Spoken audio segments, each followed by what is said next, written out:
दोस्तों, हमारे चैनल दर्पण ज्ञान सागर में आप सभी का स्वागत है। मित्रों, एक बार भगवान शिव ने माता पार्वती को बताया, जो इंसान मरे हुए व्यक्ति की ये 4 चीज़ें पहनता है वो जीवन में हमेशा दुखी रहता है। चाहे वो कितना भी कमा ले फिर भी उसे जीवन में सुख नहीं मिलता। वहीं भगवान शिव की बात को सुनकर के माता पार्वती कहने लगती हैं, प्रभु मैं आपकी बात समझी नहीं, मुझे विस्तार से समझाने की कृपा करें।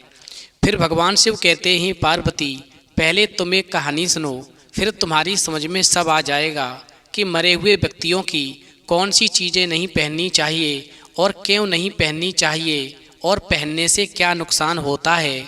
तो मित्रों, कहानी शुरू करने से पहले मेरा आप सभी से अनुरोध है कि आप हमारी कहानी में खो जाएं। उससे पहले हमारे चैनल को सब्सक्राइब करके बेल आइकन अवश्य दबा लें, जिससे हमारी हर वीडियो का नोटिफिकेशन सबसे पहले आप तक पहुंच सके और आप हमारी हर वीडियो से प्राप्त ज्ञान का अपने जीवन में लाभ उठा सकें।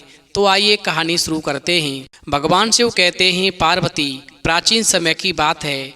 एक जंगल के किनारे एक सुंदर सा गांव था। वहाँ पर बहुत ही मेहनती लोग रहते थे। लोग बहुत मेहनत करते थे।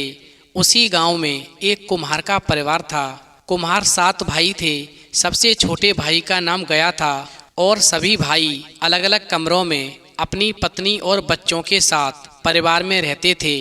कुम्हार की माँ भी थी, जो 100 साल की जर्जर शरीर की हो गई थी।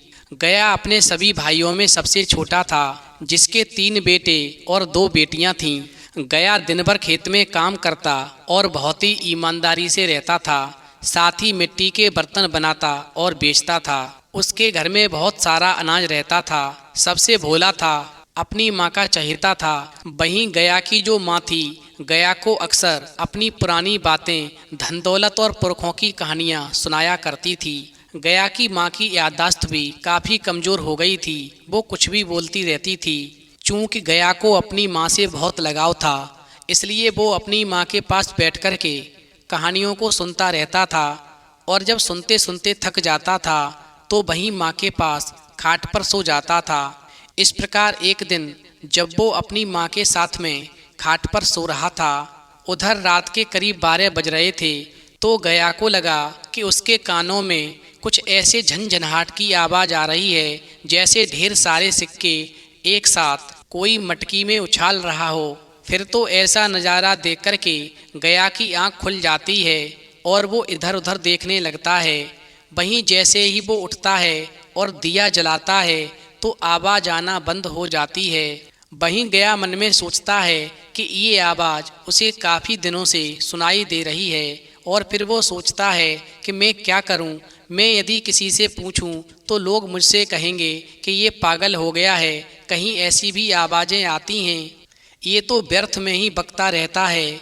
भगवान शिव कहते हैं, पार्वती वहीं एक दिन एक भिखारी उसके दरवाजे पर भिक्षा मांगने के लिए आता है और गया को देख करके बोलता है कि तू तो माला माल हो जाएगा, वो घड़े का सोना तुझे ही मिलेगा, सब ऊपर वाले का खेल है। देता है उसे छप्पर फाड़ के देता है। वहीं उस बाबा की बात को सुनकर के गया कहने लगा, ठीक है बाबा, और उसने बाबा को थोड़ा अनाज दिया और कहा, बाबा आप ये क्या कह रहे हैं, मुझे कोई सोना फोना नहीं मिलेगा, मैं तो बहुत गरीब हूँ, मुश्किल से अपना और अपने बच्चों का गुजारा करता हूँ, मुझे सोना कहाँ से मिल जाएगा, मैं तो अपनी मेहनत से थोड़ा बहुत पेट भरने तक ही कमा पाता हूँ। और ऐसा कहकर के गया ने उस बाबा को थोड़ा सा अनाज दिया और जाने के लिए कह दिया।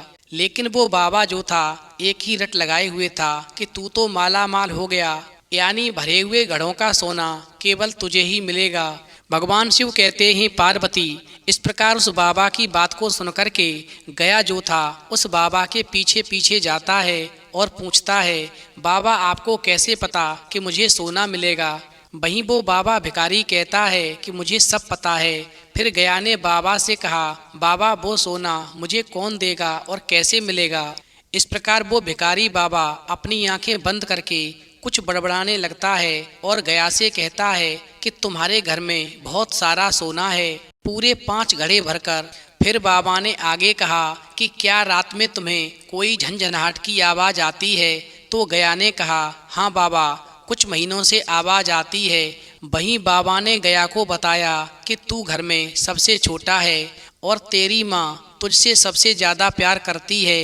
वहीं तेरे 2 भाई कभी अकाल मृत्यु से मर गए थे, जो बहुत ही मेहनती थे और उन्होंने बहुत सारा धन कमाया था। उनके पास में 5 घड़े भर के सोना था, जो उन्होंने इसी घर के आंगन में गाड़ दिया था, क्योंकि पहले के लोग अक्सर धन को ज़मीन में गाड़ दिया करते थे और वो अपने गले में हमेशा एक सोने की मोटी सी चैन भी पहने रहते थे। वहीं जब उनकी मृत्यु हुई तो उनकी मृत्यु के बाद में तुम्हारी माँ ने उनके गले से चैन उतार करके तुम्हें दे दी, जो तुमने अपने गले में पहन रखी है। साथ ही तुम अपने घर के पूर्वजों का बहुत ही आदर करते हो, इसलिए उन सोने से भरे घड़ों ने खुद को पाने का तुझे ही अधिकार दिया है। अगर तू चाहेगा तो घड़ों का पैसा तुझे मिल सकता है, लेकिन उसके लिए तुझे बहुत बड़ी कीमत चुकानी पड़ेगी। वहीं गया बोला, नहीं नहीं, मेरे घर में सोना नहीं है, हम लोग तो बहुत ही गरीब हैं। इस प्रकार गया की बात को सुनकर के वो बाबा कहने लगा कि तुम्हारे घर में दक्षिण दिशा में जो कमरा है उसमें जमीन के अंदर कुछ घड़े गड़े हुए हैं और वो सोने से भरे हैं, जो मुझे दिख रहे हैं। तू अभी अंदर जाकर खुदाई कर, यदि मेरी बात सही नहीं निकले तो तू जो भी बोलेगा मैं वही करूँगा। वहीं बाबा ने आगे कहा, पहले तुम ये बताओ, क्या तुम्हें ये सोना चाहिए?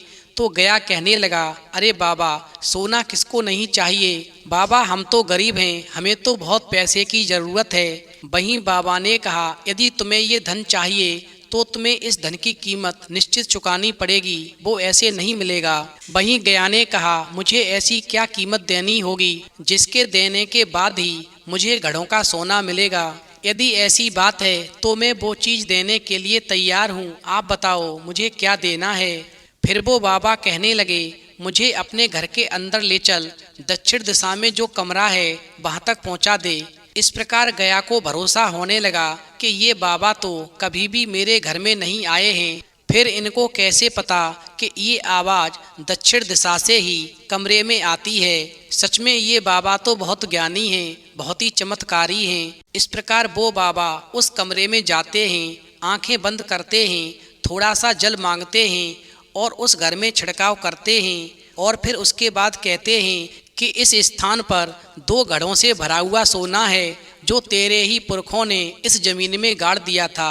अब वो जीवधारी हो गए हैं और यदि तुम ये धन जमीन खोदकर निकालोगे तो तुम एकदम से अमीर हो जाओगे, करोड़पति हो जाओगे।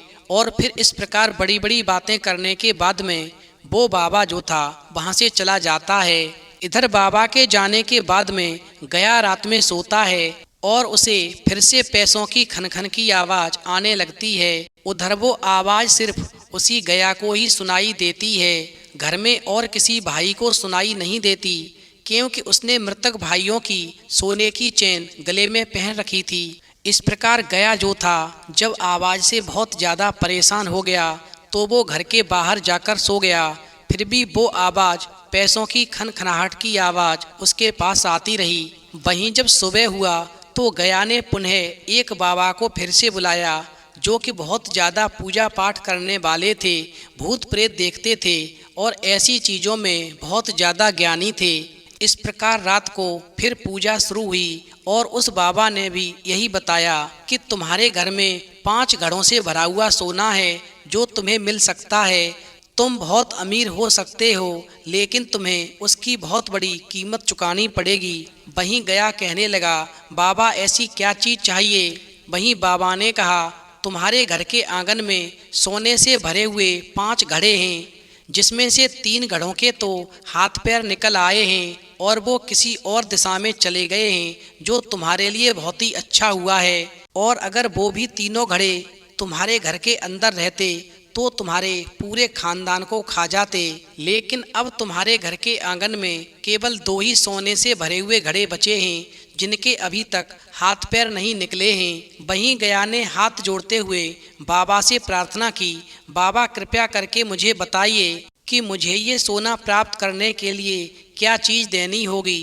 फिर बाबा बोले, देखो, जब ये पैसा तुम बाहर निकाल लोगे तो तुम्हारी एक संतान की मृत्यु हो जाएगी, और जैसे ही दूसरा घड़ा निकाल लोगे तो तुम्हारे खूंटा से गाय मर जाएगी। भगवान शिव कहते ही पार्वती फिर तो ऐसा सुनकर के गया बहुत ज़्यादा डर गया और बोला, नहीं नहीं, मुझे अपनी संतान से बहुत ज़्यादा प्यार है, मुझे कोई पैसा नहीं चाहिए बाबा, मुझे कोई पैसा नहीं चाहिए, मुझे कोई धन नहीं चाहिए, मुझे कोई सोना नहीं चाहिए। वहीं गया की बात सुनकर के वो बाबा कहने लगा, ये पैसा तुम्हारा पीछा कभी नहीं छोड़ेगा, तुम जहाँ जहाँ भी जाओगे ये तुम्हारे साथ ही जाएगा।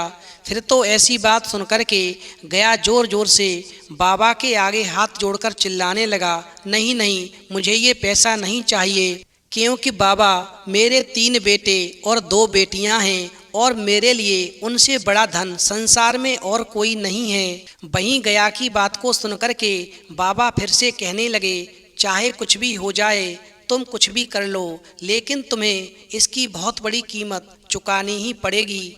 इस प्रकार बाबा की बात को सुनकर के गया कहने लगा, बाबा मैं ये घर छोड़ दूंगा और अपने खेत में जाकर के एक झोंपड़ी बनाकर रह लूँगा।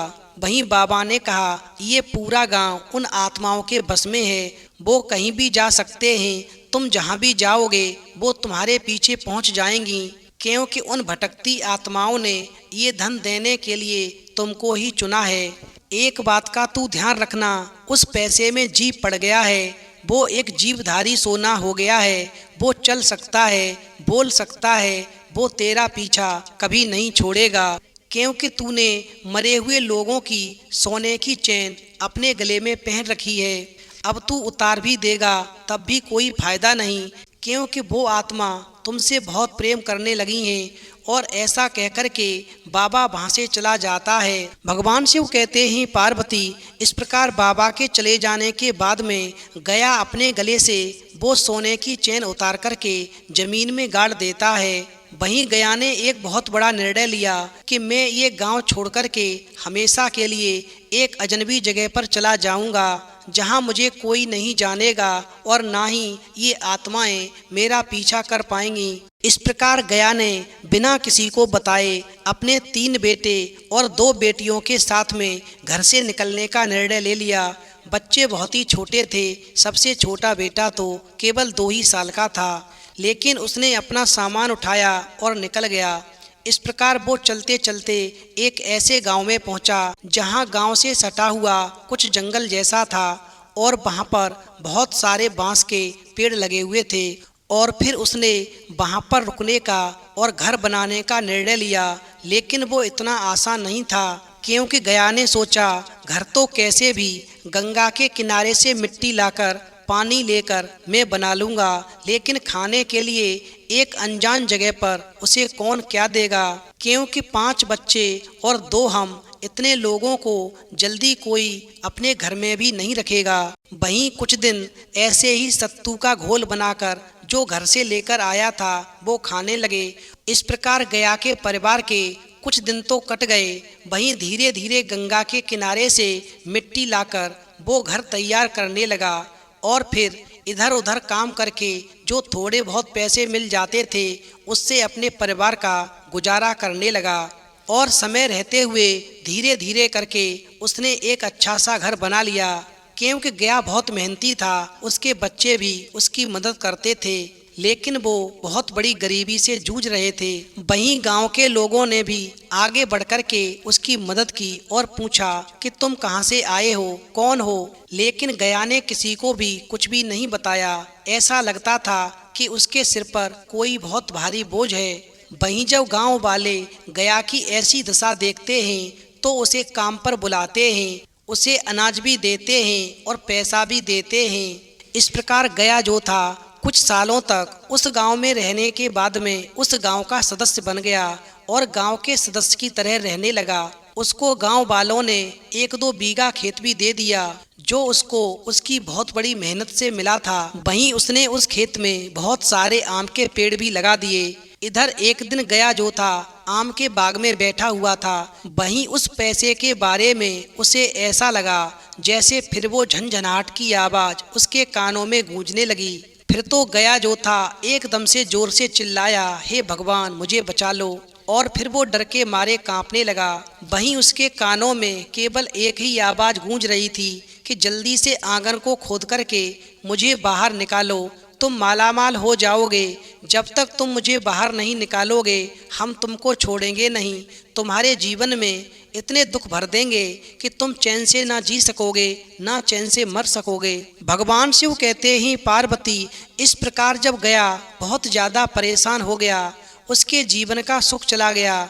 वो रात दिन भूख से तड़पने लगा, उसके बच्चे भूख से तड़पने लगे, सब घर बीमार पड़ गया। तो उसे किसी ने एक तांत्रिक के बारे में बताया कि वो तुम्हारी मदद कर सकता है और वो तुम्हें इन भटकती आत्माओं से छुटकारा दिला सकता है। इस प्रकार गया ने उस तांत्रिक को बुलवाया और उससे अनुरोध किया कि मुझे इन भटकती आत्माओं से मुक्ति दिला दो, अन्यथा मैं अपने परिवार सहित आत्महत्या कर लूँगा। इस प्रकार उस तांत्रिक बाबा ने उसके घर पर पूजा पाठ की और भटकती हुई आत्माओं को शांत करके उनको सोने से भरे हुए घड़ों सहित गंगा जी में प्रवेश करवा दिया और वो सोने की चैन जो थी उसे भी गंगा में छुड़वा दिया। इस प्रकार गया के जीवन में फिर से सुख शांति आ गई और परिवार के साथ में फिर से वो अपने घर वापस लौट गया, जहाँ पर उसे उसका पूरा परिवार फिर से मिला और उसका जीवन सुखद हो गया।